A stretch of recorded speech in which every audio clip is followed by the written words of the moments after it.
Bom, este curso é um curso de isolamento e identificação. Então, é muito importante para a gente entender como é que essas informações todas que a gente falou de nutrição são aplicadas em laboratório microbiológico.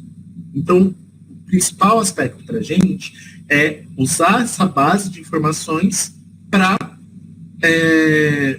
isolar e crescer bactérias no laboratório. Para isso, a gente utiliza, como vocês já sabem, meios de cultura, né? Então, vamos falar um pouquinho sobre eles. Então, no laboratório, a gente vai usar meios de culturas que nada mais são do que um aglomerado de nutrientes que são utilizados pelas bactérias para poder crescer e se multiplicar. Como vocês já sabem, e como a gente já falou, cada bactéria ela tem uma necessidade nutricional diferente. Então, existem bactérias que vão usar e vão precisar de compostos distintos. Cada composto, cada bactéria, então, precisa ter um determinado composição de meio de cultura para permitir ou não o seu crescimento.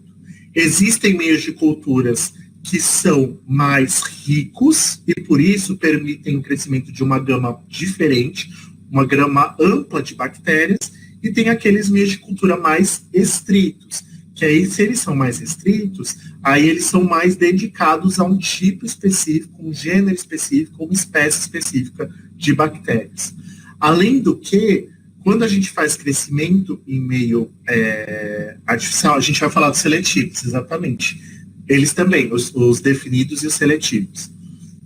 A gente fala de fazer alterações que também interfiram na capacidade de crescimento, que são as modificações de pH, que dá para a gente fazer tranquilamente no laboratório, mudando a quantidade de hidrogênio disponível no meio de cultura, e a temperatura de incubação, que é uma coisa que é difícil de ser modificada no ambiente ou no hospedeiro, mas é fácil de ser regulada em ambiente laboratorial, tá bom? Vamos lá. Os meios de cultura, eles são divididos em dois grandes grupos com relação à sua composição. Então, de acordo com o que eles são feitos, eles podem ser meios sintéticos, ou também conhecidos como meio definido, e meios complexos. O que é um meio sintético? É um meio de cultura que eu sei tanto quais são os componentes, como qual que é a quantidade de cada componente que faz parte do meio. Então, eu sei qualitativamente e quantitativamente quais são os componentes que fazem parte do meio. Eu sei exatamente qual é cada composto e quanto de cada composto está presente. Este meio a gente chama de um meio sintético ou de um meio definido, tá? Esse meio de cultura, ele não é tão comum de ser utilizado em laboratório microbiológico para identificação e crescimento de bactérias de interesse médico. Ele é mais utilizado em laboratórios de microbiologia quando a gente trabalha com bactérias de interesse médico, mais para análise de pesquisa, para a gente poder entender a fisiologia e metabolismo da bactéria, ou controlar algum aspecto disso, mas não no laboratório clínico de microbiologia de forma geral. A gente quase não usa esse tipo de meio. O que a gente usa mais são os meios complexos. Então, no meio dos complexos, a gente não tem 100% de certeza o que está lá, e muito menos qual que é a quantidade de cada composto. Por quê? Porque a gente usa produtos de digestão ou macerados de substâncias complexas, de sangue, de cérebro, de coração, e o grande exemplo é o meio BHI, por exemplo. Então, a gente não sabe exatamente quais são os componentes que estão presentes, e muito menos a quantidade. Mas esses meios complexos, em geral, eles têm nutrientes o suficiente, ele é rico o suficiente para permitir o crescimento da maior parte dos micro-organismos, em especial da maior parte dos micro-organismos de interesse médico, ok?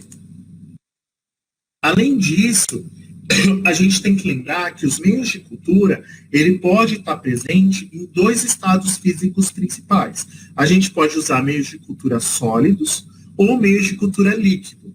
Tudo vai depender de qual que é o propósito que a gente quer, qual que é o objetivo do crescimento. O meu objetivo é isolar, identificar, separar uma determinada bactéria, eu vou usar o meio sólido. Eu vou fazer o plaqueamento em placa de meio agar para que eu possa fazer a separação física das células bacterianas e consiga obter colônias específicas de cultura pura. Meu objetivo é fazer o crescimento em meio líquido para poder fazer uma análise, por exemplo, da capacidade fisiológica da bactéria, se a bactéria usa determinado nutriente ou não. Vou fazer identificação por EPI, não importa. Vou fazer algum crescimento nesse sentido, o ideal é quando eu vou trabalhar com meio líquido, eu trabalhar com culturas puras.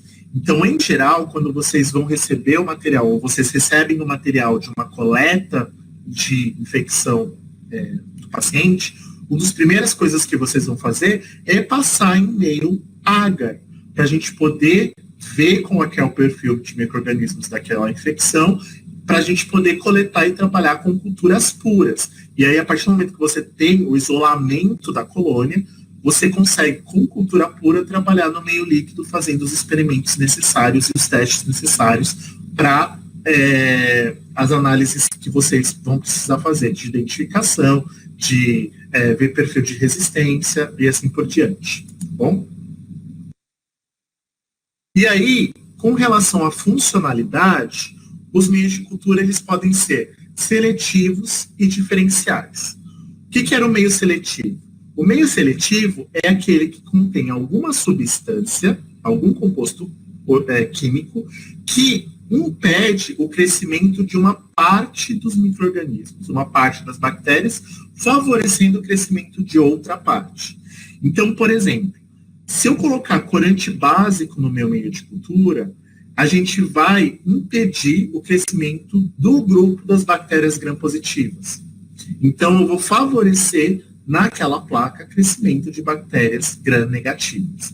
Então, toda vez que eu uso um composto químico que dificulta o crescimento de um grupo de micro-organismos e favorece o crescimento de outro, eu estou falando de um meio seletivo, para me ajudar a selecionar, a direcionar a identificação de um grupo bacteriano específico. Tá? Já os meios diferenciais, o que eles fazem é que eles apresentam algum tipo de composto que é um marcador para um perfil fisiológico da bactéria. Então, o grande exemplo que a gente tem é o meio Maconk, que vocês já devem conhecer, que é um meio, ele é um meio, na verdade, tanto seletivo quanto diferencial. Ele é seletivo porque ele favorece o crescimento apenas de bactérias gram-negativas, e ele é diferencial por quê? Porque ele consegue separar bactérias que usam ou não lactose como um composto químico, orgânico, fonte de energia e fonte de carbono que a gente falou. Por quê? Porque nesse meio a gente tem a lactose, que é esse composto, presente no meio. Toda vez que a bactéria usar a lactose como fonte de energia e fonte de carbono, durante o processo de metabolismo dessa molécula, a gente vai ter a produção de ácido lático. E dentro desse meio, eu tenho um indicador de pH. Quando eu tenho a presença de ácido agindo sobre a alteração, o indicador de pH, eu tenho uma modificação na cor. Então, eu consigo verificar se as bactérias são capazes de usar a lactose como fonte de energia e carbono e separar daquelas que não conseguem utilizar. Então, eu consigo fazer uma diferenciação visual, eu consigo verificar perfis diferentes. Não é o seletivo.